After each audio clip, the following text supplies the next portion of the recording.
Martial arts പഠിച്ചിട്ടുണ്ടോ? പിന്നെ എന്താണ് ഇതിന് ഈ ഒരു ആക്ട്രസ് ഇതിൽ ഈ റോൾ ചെയ്യാനായിട്ട് എന്തെങ്കിലും റെഫറൻസ് എന്തെങ്കിലും എടുത്തിരുന്നേച്ചോ? നോർമലി ഫിലിംസ് കാണുമല്ലോ, ഇതിന് വേണ്ടിയിട്ടും കുറച്ച് ഫിലിംസ് റെഫറൻസ് എടുത്തിട്ടുണ്ട്. അത് കണ്ട് ആൾക്കാരുടെ മാനറിസംസ് അങ്ങനെ പഠിക്കാൻ മാത്രമേ ചെയ്തിട്ടുള്ളൂ. ആ ഒരു വൈബ് പിടിക്കാനായിട്ട് പിടിച്ചിരുന്നേച്ചോ? അപ്പോൾ എന്തെങ്കിലും സംവിധായകനായാലും എന്തെങ്കിലും ഉണ്ടായിരുന്നോ? എന്തെങ്കിലും പറഞ്ഞു തന്നിരുന്നേച്ചോ? തീർച്ചയായിട്ടും ജിത്സ് ഒരു നല്ല ഹെൽപ്പ് ചെയ്തിട്ടുണ്ട്. ഞങ്ങളെല്ലാവരെയും പെർഫോമൻസ് വൈസ് ഞങ്ങളെ നല്ലതായിട്ട് ഗൈഡ് ചെയ്തിട്ടുണ്ട്. സോ അതുകൊണ്ടും കൂടിയാണ് നന്നായിട്ട് ചെയ്യാൻ പറ്റിയിട്ടുള്ളത്. പിന്നെ നമ്മൾ പേഴ്സണലി കുറച്ച് വർക്ക് ചെയ്തിട്ടുണ്ട്. എല്ലാവരും നല്ല രീതിയിൽ വർക്ക് ചെയ്തിട്ടുണ്ട്, ട്രെയിനിങ്സ് എടുത്തിട്ടുണ്ട്.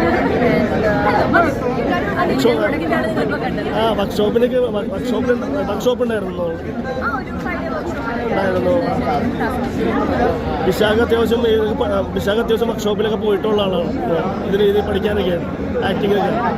വിശാഖിൻ്റെ ഭാഗത്തൊക്കെ നല്ല സപ്പോർട്ട് ഉണ്ടായിരുന്നു. വിശാഖൊക്കെ നല്ലോണം സപ്പോർട്ട് ചെയ്തിട്ടുണ്ടായിരുന്നു ഇതിന്.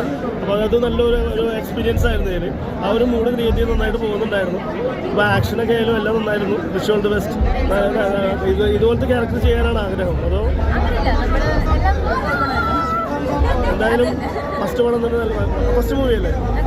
എന്തായാലും നല്ലൊരു ഭയങ്കര ഒരു കുഞ്ചാക്കോ ബോബൻ്റെ ഒരു ബെസ്റ്റ് മൂവീസ് പറഞ്ഞതാണ്.